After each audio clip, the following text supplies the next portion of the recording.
Ai, gente, desculpa, tá? Caiu a bateria, não deu tempo nem de eu ligar, isso que estava pertinho, tá? Então, vai em dois pedacinhos de aula, tá bem? Vamos ver se deu certo a outra, né? Se não vai dar problema, então. Nós paramos.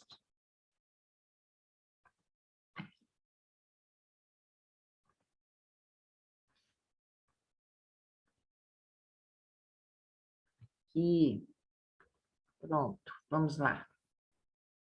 Vamos ver.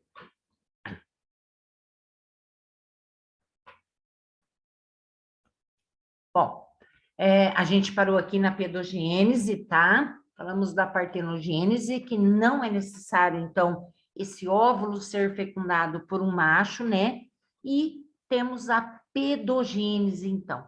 Pedogênese nada mais é que esse inseto, esse animal, ele, então, permanecer com uma forma juvenil, tá? Então, uma reprodução por animais que imaturos ou ainda larvais, né, que apresentam forma de larvas, ainda são muito com características jovens ainda, tá? Mas que eles são capazes de se reproduzir. E isso ocorre porque existe uma aceleração do amadurecimento aí desses animais. Então, ocorre principalmente com umas espécies de moscas, tá? Em que elas, mesmo jovens aí, apresentam, então, o poder de se reproduzir, tá? Poliembrionia, isso é, desenvolvimento de múltiplos embriões geneticamente idênticos a partir de um único zigoto. E é encontrado isso, essa forma, né, de um único ovo produzir vários, então, vários outros insetos a partir de um único ovo. Isso é a polimbrionia de um único ovo, então, tá? De um único zigoto, como se fossem gêmeos idênticos, tá? Mesmo processo que ocorre na embriogenia de gêmeos, ocorre também aqui, tá? Então, aqui mostrando aquele fator lá também da partenogênese que ocorre em abelhas, né? O normal ali, então, que seria a fertilização interna, né? Existe o zangão, que é N, e a rainha 2N. Então, produzem lá os seus gametas, né?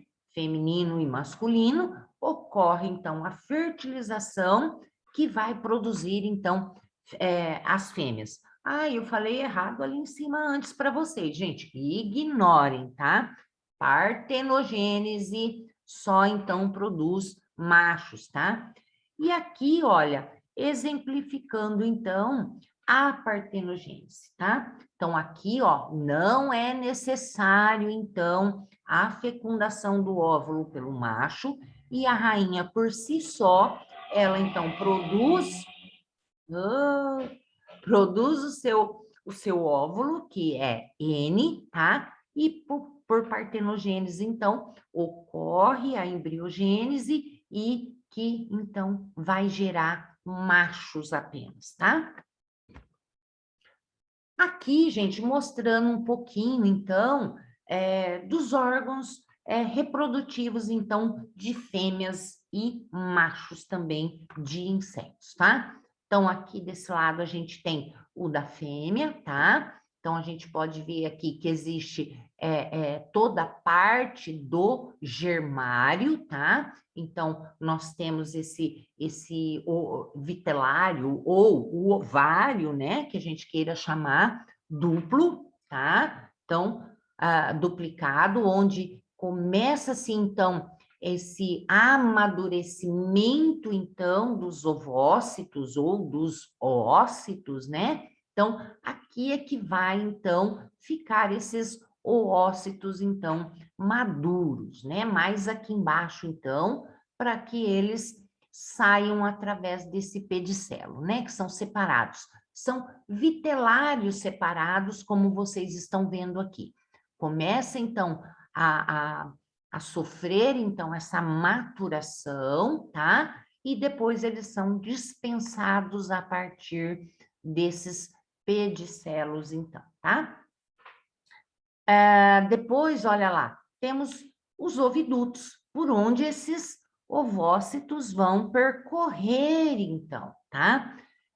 Aqui nós temos glândula da espermateca, né? Então, alguns locais onde vão formar, então, glândula acessória, vão formar casca, gente, vão formar, que mais? Vão formar, vão colocar proteínas, né? Vão ser líquidos adicionais de proteína para esses ovos, né? Para esses ovócitos, então, para que tudo, depois que for fecundado, ter totalmente ali todo o alimento necessário para o desenvolvimento, então, das formas larvais, tá? Aqui desculpa. Aí aqui, olha, existe o oviduto comum, né? Por onde, então, cada ovócito vai sair de um lado, mas que se liga a um oviduto comum, tá? Para cair onde? Cair aqui na câmara genital, tá? Espermateca é locais também onde os espermatozoides chegam e são guardados aqui. Eles não vão lá na frente à procura do ovócito. Eles ficam armazenados aqui, tanto é que, dependendo da situação ambiental, né, de como está o ambiente, essas fêmeas, elas podem, por optar de não deixar que os ovos sejam fecundados, tá? E escolher um outro momento para que, então, quando estiver adequado, então, esse ambiente, aí sim elas permitem, então, que esses ovócitos sejam fecundados, tá? Aí depois nós temos aqui a vulva, né? Por onde terá a saída e mais próximo terão, então, os ovipositores, tá? Aqui, tubo testicular, que são também duplos também, né? O aparelho reprodutor duplo também nos machos, tá? Onde começarão, então, as formas dos espermatozoides, né? Que vão sofrer também a maturação aqui dentro dos tubos testiculares, tá? E que depois eles vão, então, correr por entre esses vasos, então, deferentes, tá? Alguns nomes são de afinidade com órgãos reprodutores aí de outros animais e também de seres humanos, tá? Porque tem bastante similaridade. Opa, gente, o que está acontecendo que fechou de novo? O que está acontecendo? Puxa vida.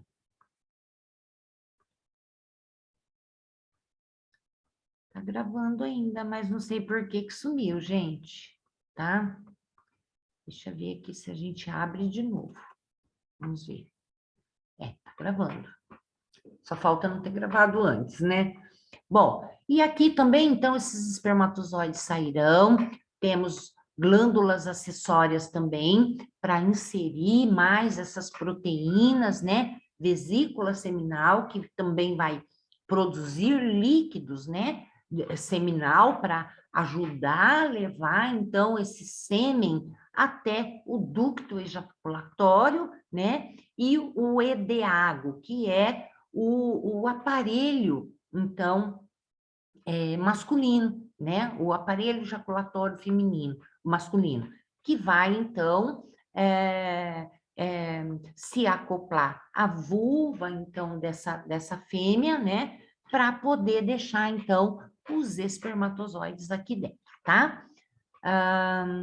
Deixa eu ver se a gente esqueceu. Aqui também, nessa região aqui, gente, é que depois vai receber, após haver a fertilização do ovócito pelos espermatozoides, né? Aí, então, é que nós vamos ter, então, a casca sendo formada aí desse ovo, então, tá? essas glândulas acessórias e tudo mais aí, vai permitir que essa casca seja formada para envolver, então, esse zigoto. Vai, não está indo. Pronto. Não pulou. É aqui. Bom, gente, reprodução, né? E vamos, então, para a metamorfose. Falamos que a metamorfose, ela ocorre do ovo até esse inseto chegar na fase adulta, então, tá? Da metamorfose, nós temos aí dois tipos que ocorrem dentre insetos. O tipo de desenvolvimento, nós temos dois tipos de desenvolvimento entre os insetos, que é o desenvolvimento direto e o desenvolvimento indireto. Se é direto, é porque ele não apresenta metamorfose, então, tá? Esses insetos não passarão por mudanças durante o seu crescimento, durante o seu desenvolvimento até a fase adulta, porque ele nasce pequenininho, sai do ovo pequenininho, mas ele já é totalmente parecido com a forma adulta. Então, ele não sofre metamorfose, por isso que o desenvolvimento desse tipo de inseto é o desenvolvimento direto. E a gente chama, então, esse desenvolvimento de ametábulo, tá? Então, um exemplo, então, desses animais que não passam, desses insetos que não passam por metamorfose, é, por exemplo, a traça de livro, então, tá? Quando a gente fala em desenvolvimento indireto, é porque, então, sofre metamorfose. Só que dentre esses insetos que sofrem metamorfose, nós temos dois tipos diferenciados, que são os insetos hemimetábulo e também o zoometábulo. Hemimetábulo são aqueles que vão apresentar uma mudança parcial ou incompleta, né? Uma metamorfose que é incompleta.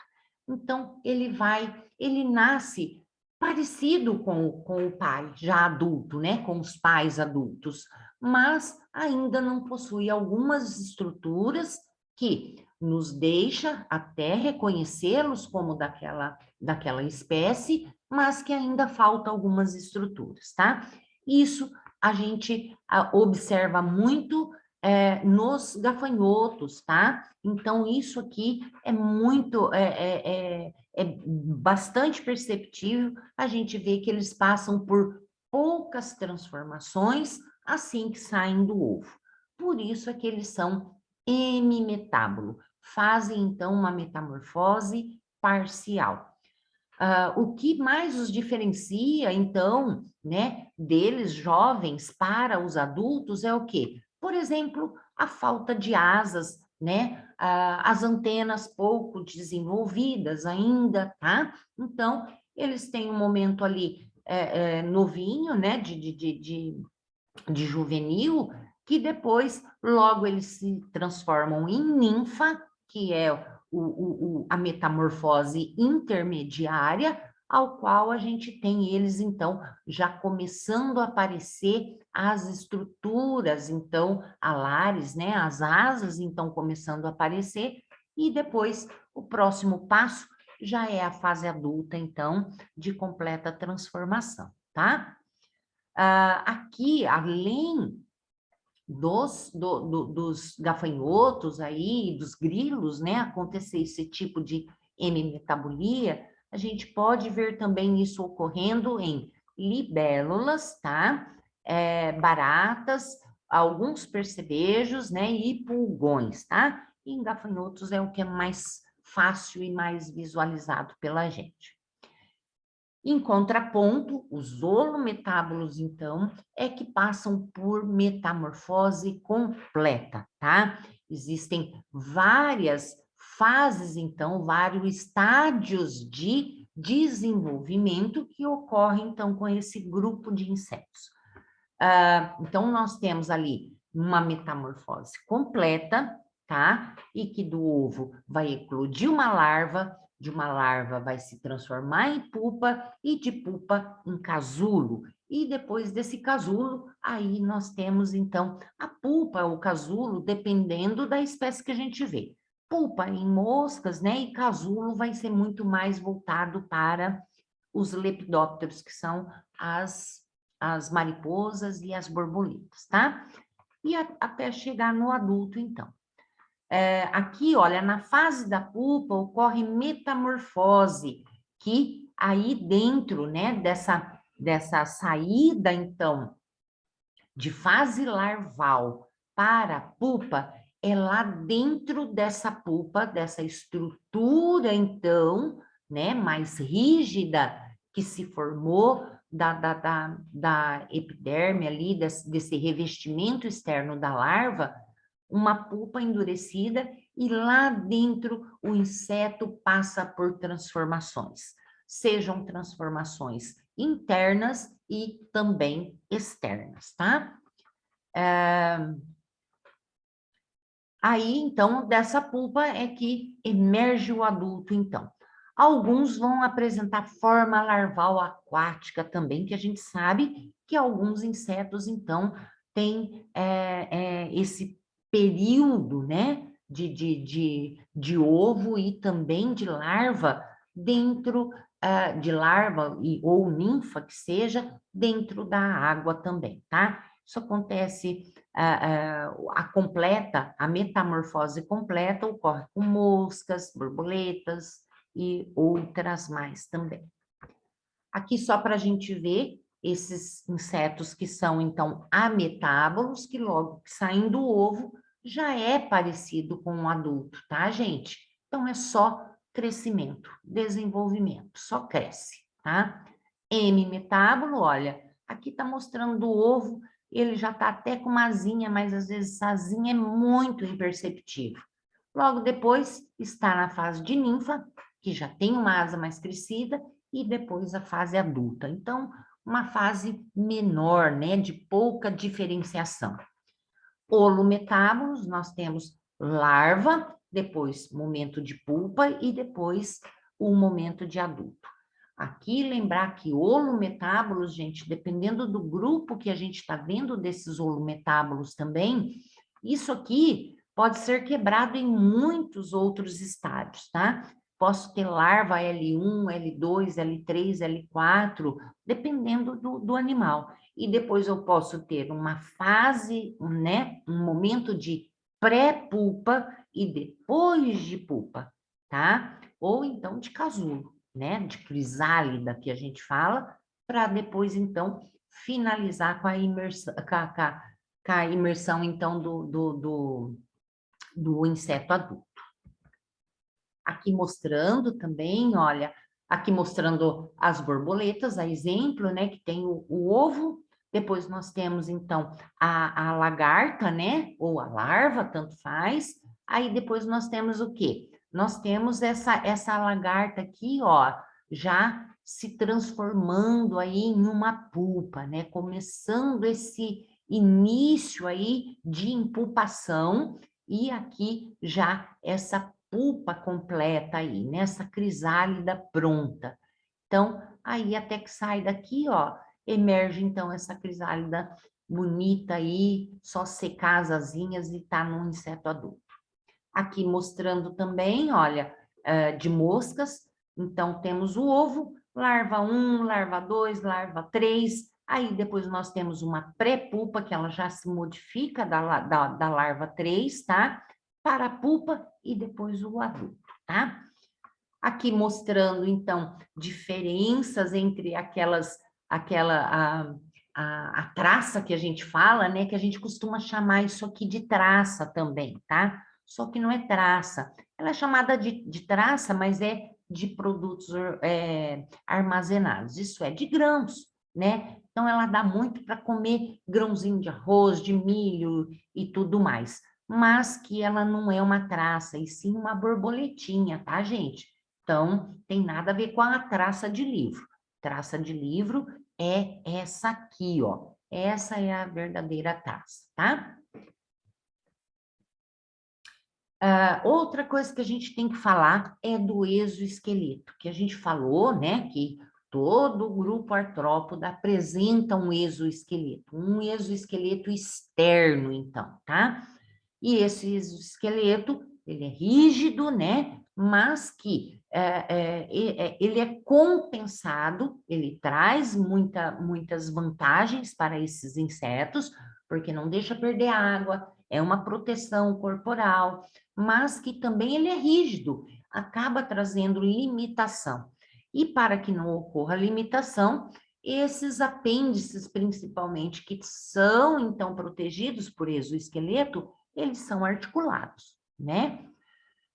Só que também, levando para o lado, então, das desvantagens do exoesqueleto, é que ele, então, acaba segurando o crescimento desse animal. O mesmo que a gente via em relação às aranhas, lembra? Que para crescer ela precisa fazer a muda, tá?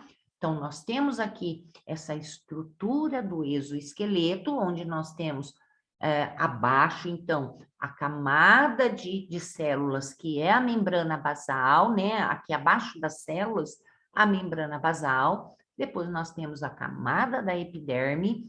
Logo após, nós temos, então, uma cutícula, que é chamada, então, de endocutícula ou procutícula, porque ela está mais abaixo da superfície corporal, e essa aqui última, então, depois nós temos acima dessa endocutícula a exocutícula, que é a procutícula, que está acima dessa, e mais fora, então, fazendo a cobertura para o lado externo, a epicutícula, tá?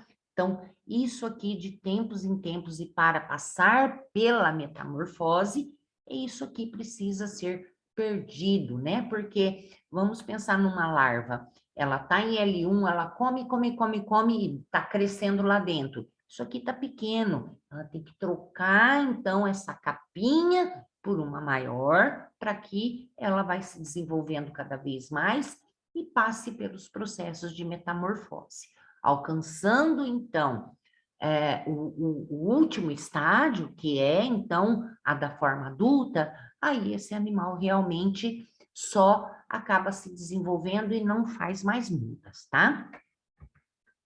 Então, o processo de muda, olha, sempre a epiderme ali vai secretar o líquido da muda, tá? Então, essas células, então, vão secretar o líquido e isso vai começar, então, a ser digerido essa camada, tá, gente? Então, assim que começar a digestão dessas camadas mais internas, vão começar a ser produzidas quais? Vão começar a ser produzida primeiro de cima para baixo. A epicutícula, a exocutícula e depois a endocutícula, então, é produzida. Então, vai sendo produzida ali de baixo para cima, tá?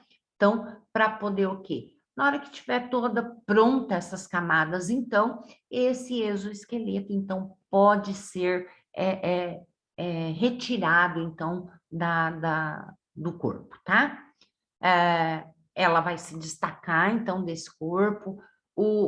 Nesse momento, o crescimento do corpo também, ó, ocorre o crescimento e vulnerabilidade à predação e infecção por bactérias, dependendo do grupo, tá? Que nenhuma borboleta que acaba de eclodir para sua forma adulta, ela ainda está ali com as asas muito úmidas, tá, gente? Então, precisa de um tempinho para que essas asas, então, sequem, comecem a ser irrigadas com sangue, né? E para que elas se abram para que esse inseto possa voar. Durante esse tempo, ela está vulnerável também, porque ela não consegue sair dali. Se chegar um predador, pega ela fácil, tá? Então, vai acabar devorando essa borboleta. Então, por isso que nesse momento aí, né, de soltar-se de dentro, então, daquele casulo, ou de fazer a sua primeira troca, eles são bastante delicados também, tá? assim como ocorre com qualquer outro artrópoda também, tá bom? A muda e equidise, como a gente falou, olha, acontece em todos os artrópodas, tá, gente? E ela ocorre de tempos em tempos e nos insetos dentro das fases de metamorfose deles, tá? E enquanto que outros tipos de artrópodas vai trocar conforme houver o crescimento corporal, né, desses animais. E aqui mostrando, então, a mesma estrutura, então, desse exoesqueleto, a produção do líquido de muda e a digestão dessas camadas. Aí vai começando a fazer, primeiro quem?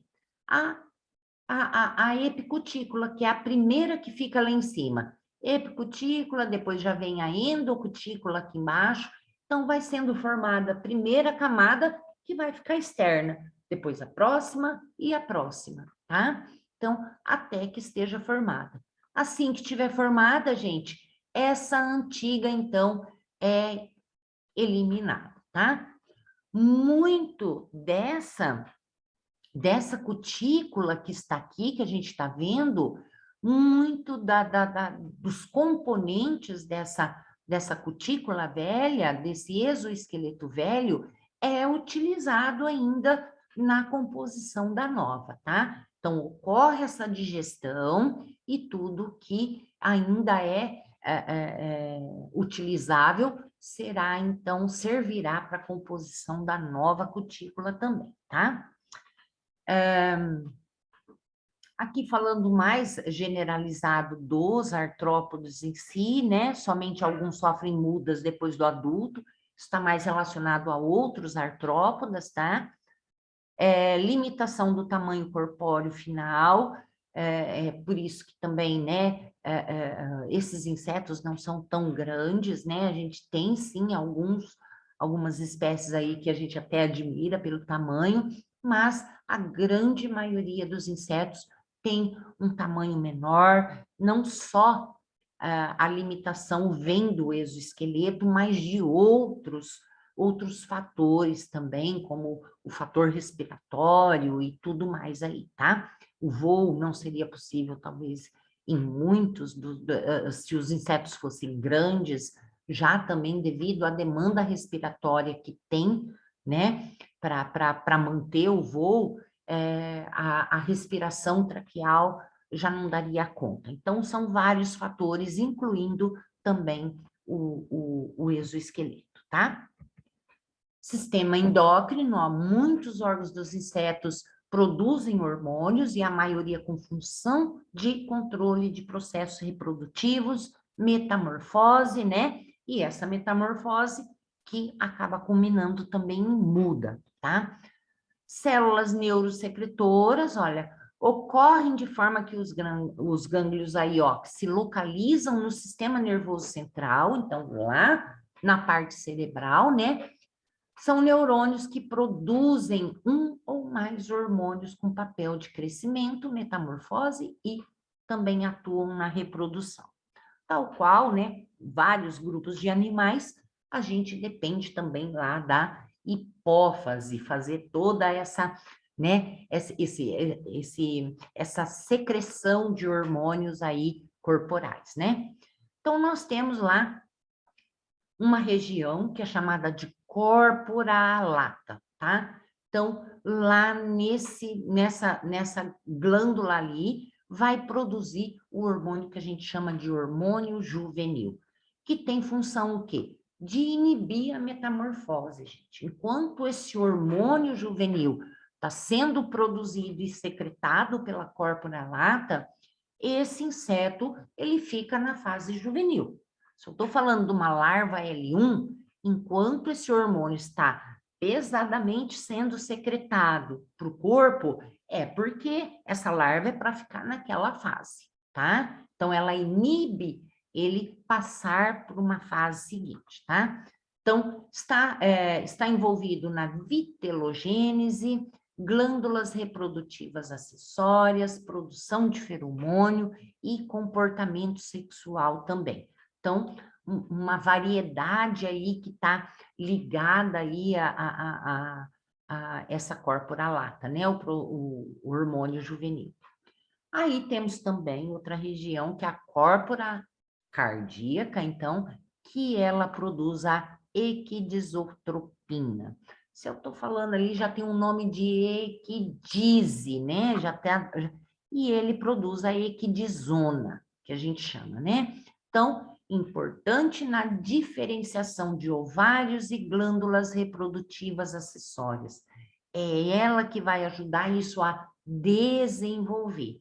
Se eu tenho em contraponto córpora lata, que é juvenil, então ele sempre inibe a metamorfose, inibe o crescimento e dá uma segurada ali em tudo que é da parte também reprodutora. Enquanto que a córpora lata, ela vai então produzir a equidisotropina ou equidisona, né? Que vai então fazer com que isso aqui se desenvolva, tá? Aí nós temos a glândula protorácica, que está envolvida na produção também de equidisona, que é o hormônio da o quê? Da muda, que é da troca, então. Então, vamos dar uma olhadinha aqui. O processo de muda vai acontecer, então, através de controle neuroendócrino. Então, né, o sistema nervoso e o endócrino agindo junto, então, para que ocorra essa metamorfose, essa muda também de exoesqueleto. Então, vai ter que ter um estímulo externo ativo de uma parte do cérebro, então, que é chamada de pars intracerebrais, tá? Então, essa é uma região mais mediana do cérebro, né? Que deve estar por aqui, olha, né? E que depois, então, ó, tem glândulas protorácicas aqui, né? Que elas vão secretar a equidisona, que é o hormônio da muda. Se ela estiver sendo secretada, ela, então, secreta a equidisona e que vai fazer o quê? Com que essa larva, então, passe para uma outra fase, tá? O corpus alata, olha aqui, que está por aqui, que é essa parte mais de baixo, a cardíaca é aqui em cima, né? Que a gente já falou ali que a, a cardíaca, ela produz a equidisotropina aqui, que ela vai fazer com que esses órgãos, então, se desenvolvam, né? E é importante para a mudança também de estágio, né? Porque se ele está crescendo, ele tem que desenvolver internamente também, né? Aí aqui então, ó, se o corpus alato, então, gente, está derramando hormônio juvenil, ele segura aqui, não está deixando. Mas quando então esse corpus alata diminui e eu tenho uma alta produção e secreção de equidisona, essa larva passa para o momento seguinte. Aí, passou para o momento seguinte, a equidisona aqui para um pouco. E quem atua é o hormônio juvenil. Segura de novo nessa fase, tá? Então, é dessa forma que vai sendo feito. Por quê? Também não pode ficar o tempo todo a equidisona sendo secretada, porque senão haveria um crescimento assim, muitas vezes antes de estar totalmente desenvolvido, tá? Então, o que que acontece? Existe, então, esses momentos em que ocorre a supressão, né, de um hormônio para que o outro possa agir, então, tá? Hormônio ativador das glândulas protorácicas, tá? Que é essa daqui, olha, que vai acabar, então, secretando equidisona, né?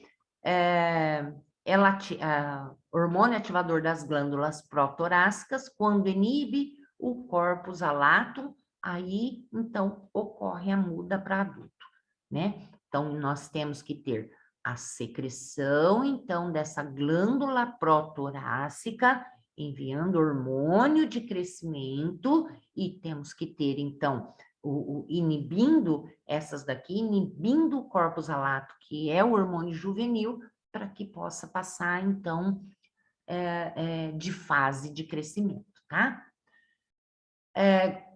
descrito inicialmente como hormônio inibitório, né? Que é o hormônio ali produzido na córpora lata, né?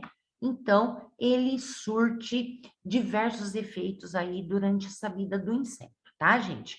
Então, não é que ele é ruim, que ele é produzido ali somente para segurar as fases, mas tem as suas finalidades, né? Ele precisa ser suprimido para que outras fases aconteçam na vida, então, do desenvolvimento desse inseto. E que ele, olha, tem múltiplos efeitos. Quando ele, então, está sendo secretado ou sendo suprimido, então a gente tem ocorrência de metamorfose, ocorrência de diapausa, que é um momento ali em que cessa as atividades, diminui o metabolismo desse animal. É como se ele fosse hibernar. Então, mas quando que se usa isso? Em momentos de extremo estresse também, principalmente estresse ambiental. Então, esse animal entra em diapausa, a gente tem os insetos. Quem é que vê algum inseto no inverno? Se frio, quem viu uma mosca voando nesses dias que fez de frio? Você não vê mosca, você não vê borboleta, você não vê, né? Um ou outro que você via, nem formiga a gente não vê. A gente vê formiga na hora que o friozinho passa um pouquinho, elas saem desesperada para buscar mais comida, para preservar-se lá debaixo, lá, alimento para ela, para que ela passe o restante do inverno lá dentro e quietinha. Então, a gente não vê esses animais também.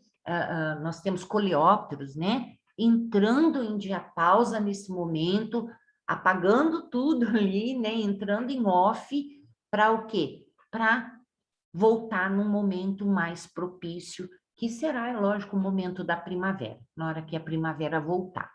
Então, o gasto de energia é baixíssimo, eles preservam toda, então, essa energia para que eles possam depois, então, sair desse momento aí de diapausa. Esses hormônios são completamente necessários, então, principalmente a córpora lata aqui, que é o inibitório, né?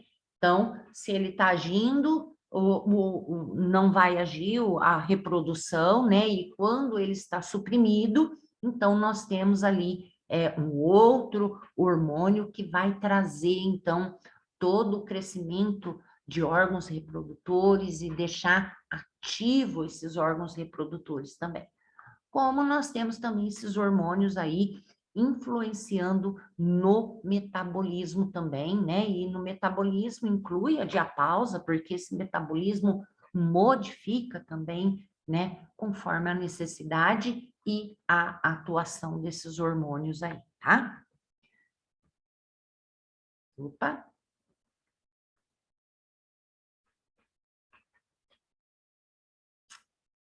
Ai, gente, olha aqui, tá falando que o compartilhamento da tela parou quando a janela compartilhada foi fechada. Ai, eu não aguento, só falta eu ter gravado isso para vocês, né? Mas qualquer coisa, se depois eu vou ver os vídeos, tá, gente? Se houve algum problema aí, eu torno a gravar novamente, ok?